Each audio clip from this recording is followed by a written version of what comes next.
马如龙走过去查看了一下血迹，然后又在营地周围走了一圈，这才转过了头来。把刚才发生的一切原原本本的跟我说一遍。我皱着眉头把刚才发生的事儿给讲了一遍，不过我在这中间刻意隐瞒了张三炮手里的那盒虫子。我们现在的筹码实在是太少了，简直就是砧板上的肉一样，随时会被马如龙给做掉。估计也是出于这个原因，张三炮才会在我身上种下预警的虫子，却没有管马如龙的人。我们走到了包裹旁，胖子用手轻轻地摸了一把地上的血迹，有些发毛地说：娘的，这血还是热的，这白花花的是脑浆的吧？我看得浑身发寒，眼下的场景就像是一个人被活生生的拍扁了一样。我想起了先前那股让我毛骨悚然的感觉，如果不是张三炮救了我的话，说不定我跟相虎一样已经尸骨无存了。马如龙他们的脸色也都极其难看，西装男气得连笑都笑不出来了。这一切发生的实在是太突然了，相虎出事的地方根本就没有任何遮挡的东西，一眼望过去就能够看得清清楚楚的。如果是有什么东西来偷袭的话，我们不可能发现不了。而且以相虎的身手，绝对不可能连个声音都没喊出来就被杀死了，而这也是最让我们惊恐的地方。他可是一个高手啊！不管是人是鬼，必须得把害死相虎的东西给找出来，否则我们一个都活不成。怎么找？之前我们都用了红外线望远镜，也没有发现什么异常，估计是真的撞到鬼了。马如龙怒气冲冲地说：我马如龙这辈子只相信自己的眼睛，屠夫子那些逢凶不下产、鸡鸣不摸金的规矩，我从来都不屑一顾。相虎死在这里，说明这附近肯定有东西在猎杀我们。突然，马如龙对着西装男招了招手：疯子。西装男点了点头，拿起了轻机枪，让我们站开点。然后他就对着出现血迹的地方猛地来了一个大范围的扫射。我们几个人全部都是死死地盯着地面。如果真的有什么东西偷袭的话，他想来无影去无踪，那就只有一个可能，那就是从地底下来攻击相虎。只见地上碎石乱飞，子弹砰砰砰地扫掉了一大片岩石，不过却并没有什么异象。马如龙不甘心地说：继续。西装男重新填装了子弹之后，又继续朝着那片地扫射，地上弥漫起了一层硝烟。王元朝摇了摇头，他大吼了一句：全是石头，根本没有发现别的。1、2分钟的时间，不知道浪费了几百发子弹，哪怕是之前带的库存再足，这么消耗下去也是不够的。马老爷子，应该不对，要真藏了什么东西，估计早就被打出来了。马如龙微微地摇了摇头：你们还是不懂啊，一个大活人怎么会平白无故的消失？如果不是这片土地有问题，那就真是见鬼了。记住，这些子弹不是在浪费，是在救你们所有人的命。马如龙下了命令：换C4炸药。我发现王元朝都被吓了一大跳，赶紧问他：这玩意儿威力很大吗？非常大。胖子也是一脸惨白：我们还在河床底下，要是用 C4 炸药，可能会引起塌方啊，到时候谁都走不了。炸！把包裹背上，都退远一点，别给冲击波扫到了。然后他就摸出了一个军绿色的炸药包，在手上甩来甩去的。我们几个人赶紧拿起了包裹，屁颠屁颠的往后退去，一直退到了3、400米之外。西装男则是叫上了胖子，在营地边挖了一个小坑，把那 C4 炸药埋了进去。等2个人都退到了安全位置，示意我们趴下之后，西装男猛地按下了遥控器，顿时我只看到前方爆发出了一团巨大的火光。我赶紧埋下了头，用2只手保护住了脑袋。与此同时，一股劲风横扫过来，无数被炸碎的小石子砸在了我身上，让我感觉一阵火辣辣的疼。甚至还有一个巨大的石头就落在了我的附近。这会儿我终于是明白王元朝说的非常大是一个怎么样的程度了，连河床底下的石头都被崩开了。然而正当周围还被烟雾笼罩的时候，张三炮猛地在人群中嘶吼了一嗓子：小心！我吓得浑身一个激灵，赶紧从地上爬了起来。可是空气中满是密集的灰尘，根本就难得看清周围有什么。我死死地眯着眼睛，隐隐约约之间，我好像看到了周围的岩石有几块居然动弹了起来。就好像是一只蝴蝶展开翅膀一样，做出了人类伸懒腰一样的动作。我的脑袋一下子就凝固了，周围的灰尘虽然朦朦胧胧的，但是这几块石头就在我的不远处，我看得真真切切的。而后在那些石头的表面猛地就撑开了一道血红色的口子，我顿时毛骨悚然地发现，那口子里全部都是密密麻麻的钢锯条一样的牙齿。而后那石头嘎哒一声又把嘴给重新合上了。胖子跑到了我的身边，抬起手中的霰弹枪就朝着那石头轰了过去。这他妈什么鬼东西！霰弹枪的子弹如下雨一样打在那石头身上，炸出了一大团火花来。可是还没等胖子再次上膛，那石头居然好像变魔术一样朝着我们这边直接撞了过来。我操！胖子目瞪口呆，我们两个人也都是完全懵住了。如果是一头棕熊朝我们扑过来的话，或许我们或多或少还会有点反应。但是此刻面对一块大石头，我们真的是觉得脑子转不过来了呀！闪开！就在这千钧一发之际，我们身后传来了一声大吼，王元朝急匆匆地赶过来，他手里的工兵铲毫不留情地就迎着那石头的嘴巴捅了过去。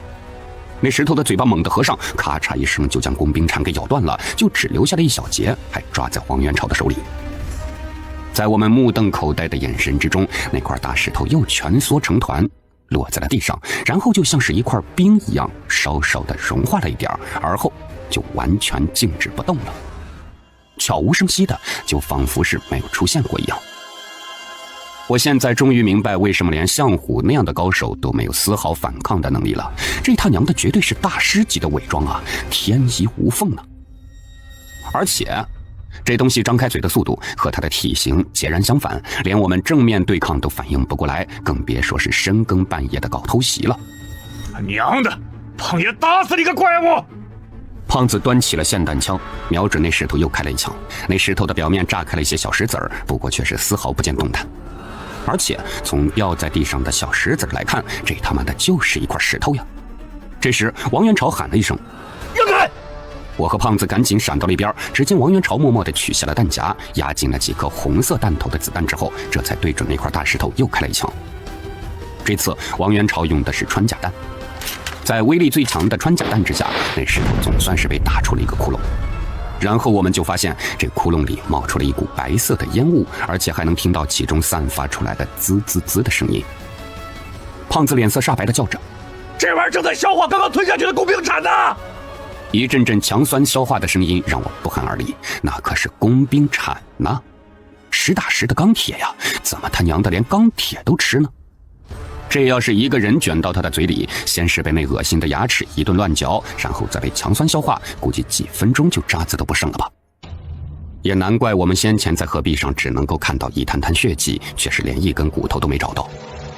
这时候我简直是如坐针毡，生怕自己脚下也钻出这么一张血盆大口来。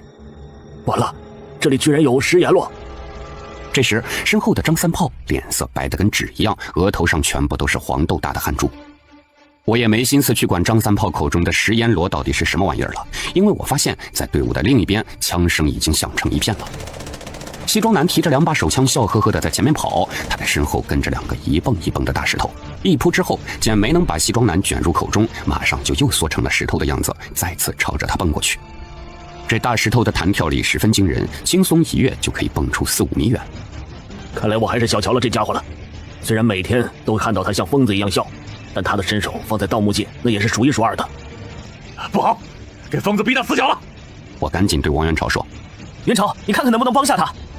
从刚才的情况来看，除了狙击步枪的穿甲弹之外，根本就没有别的武器能对这个大石头造成伤害。其实我到现在还不太明白，这个所谓的食盐螺到底是什么物种？为什么它的身体外边会包裹着一层层厚厚的石头壳呢？面对子弹的时候，这层石头壳会保护里面的肉体，而攻击我们的时候，石头壳又会分开，露出里面的血盆大口。王元朝听后抱起了狙击步枪，对准一只腾空而起的食盐螺就扣动了扳机，对方顿时就被强大的穿甲弹给打得摔在了地上。不过落地之后，那食盐螺蜷缩成了一团，又朝着西装男扑过去。王元朝看着那生龙活虎的食盐螺，脸色难看。就连穿甲弹也对这东西造成不了致命伤害，这可是连装甲车都能打穿的呀！胖子破口大骂起来：“这他娘的，莫非跟孙猴子是一家的？都是从石头里蹦出来的？有这玩意儿镇着，就他娘是一支军队都进不来啊！”可突然之间，胖子又有些幸灾乐祸了。不过话说回来，让马如龙他们死了更好，只要那大石头不攻击我们就行了。你个死胖子，脑袋犯浑了是不是？如果马如龙他们出事，你以为我们能走得了吗？这些大石头不知道有多少，迟早得落在我们头上。咱们这支队伍刚开始有12个人，现在只剩下7个人了。要是还闹内讧，估计全都得完蛋。这一路走来，在大王村外就被土地婆吃掉了几个人，在水道里遇到了那些怪蛇，又死了1个人。而现在又遇到这些稀奇古怪的大石头，再死下去，那可就真的没人了。听完我的话之后，胖子这才一副脑残的模样说：“好像也是啊。”我可算是明白了胖子当初出院的时候医生说的偶尔会脑残是什么意思了。这家伙简直能把人给气死。胖子，别胡思乱想了，赶紧看看周围。我们3个别站到一起，分开点，免得被那些大石头一口吞掉了。快看那边！只见此刻在河床的边缘，西装男已经被2只食盐螺逼到了一个死角了，那地方前后无路，已经是避无可避了。那2只食盐螺一左一右把西装男给堵得死死的，而后几乎是同时就朝着西装男扑了过去，誓要将西装男给吞进嘴里。妈的，这下玩大了！然后他就转过了身来，一脚蹬在了河壁上凸起的岩石上。那岩石被蹬得咔嚓一声响，就连我们都可以清晰地听到。而且我发现刚刚被西装男蹬的地方居然裂开了一条长长的缝隙。这也太夸张了呀，这家伙的一蹬之力居然可以开山辟石。刚才那拍武打片一样的动作让我和胖子2个人都是目瞪口呆，最后那一个动作几乎就跟飞檐走壁没什么区别了。其实之前我一直听古董街的几个老掌柜吹嘘，说很多中国武术是真实存在的，就像那些轻功水上漂，还有单手碎大石等等，只不过就是我年龄小没见过。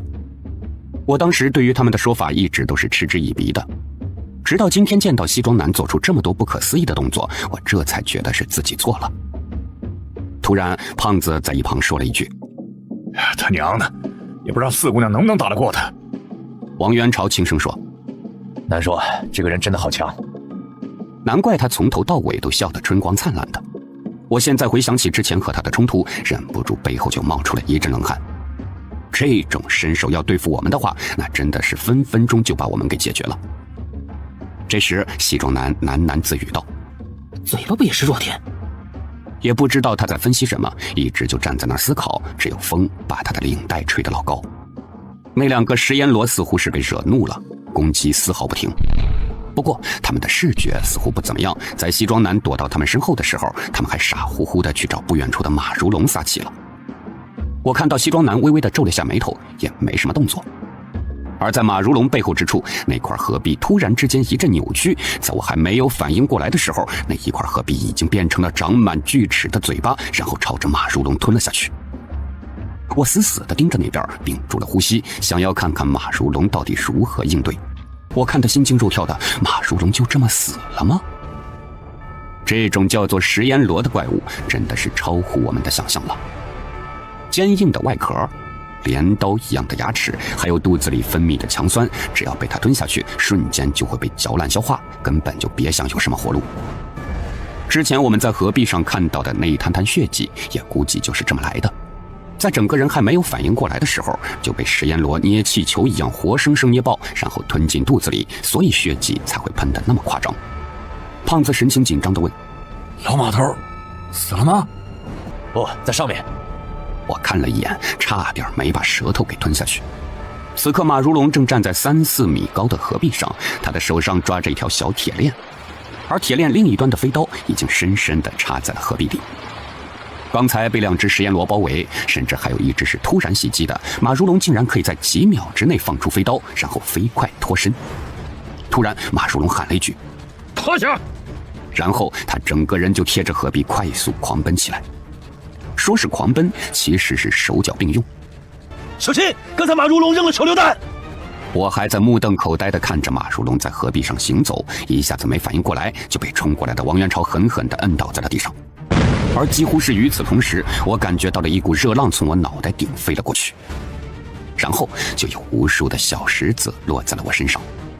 马如龙这老狗日的疯了，他用的是高爆手雷，这么近的距离，先把大家都害死啊！胖子小心点，这些石头怪不知道有多少。胖子身体顿时一个机灵，也不敢再继续说话了。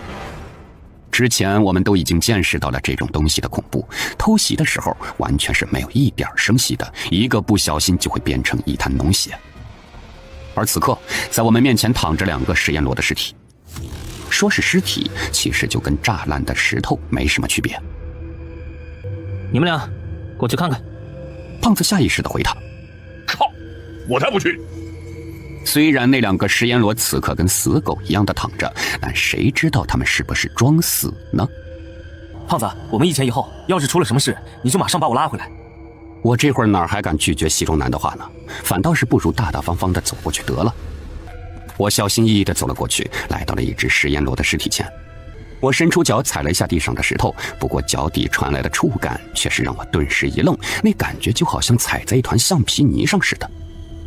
我有些目瞪口呆，不信邪的再次用手去抓了抓那块石头，果然，入手之处软绵绵的。丁子，这他娘什么情况？胖子，你注意周围，别放松警惕啊！虽然我们现在炸死了2只食焰罗，但还是得警惕其他的，否则说不定一个眨眼的功夫，我们就会被它给卷进嘴巴里，就跟像虎一样。这时候，张三炮走到了我的身旁。这东西能够吸收周围的矿物质，而且肚子里边可以分泌出强酸，消化吃下去的东西。小老板，你摸到的那一层软绵绵的东西，就是它的皮肤。我还是有些不理解。不可能吧？这怎么可能是他们的皮肤？西装男和凯撒琳也走了过来，端详着这死去的食焰罗。他们似乎也没见过这种东西，都把目光投向了张三炮，等着他来解释。张三炮皱起眉头，解释了起来。外面那层东西其实就是他们的皮肤，根本不是什么石头，就好像是人的肌肉一样，平时是软的，但只要一用力就会硬起来。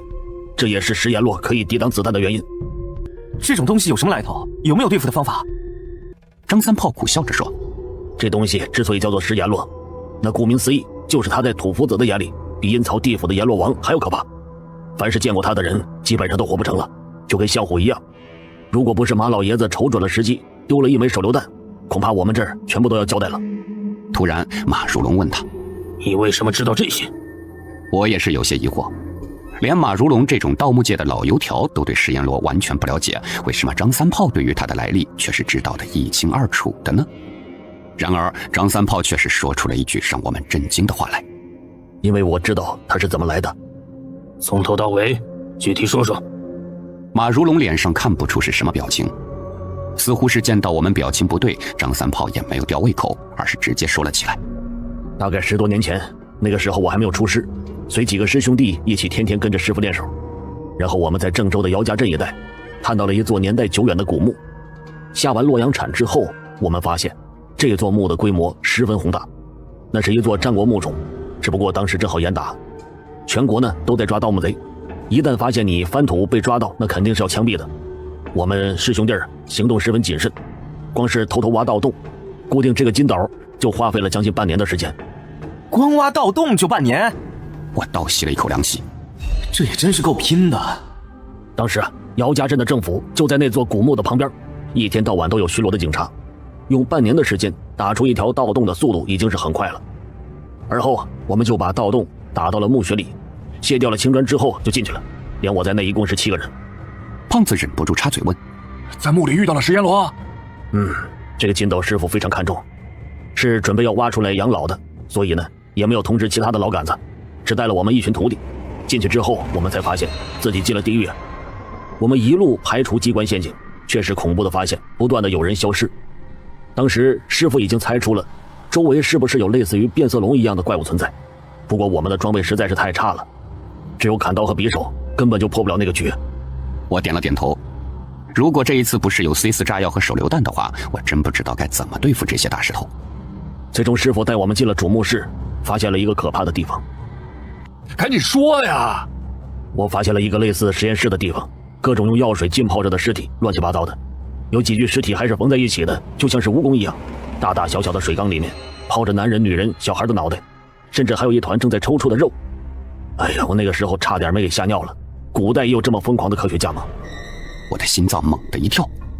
蜈蚣人，还有药水里浸泡的尸体，抽出的肉块，这他妈不是我们在李斯墓里见到的东西吗？我和胖子对视了一眼，都发现了彼此眼中的诧异。我甚至都怀疑起了这张三炮是不是去过李斯墓，只不过是没有讲实话而已。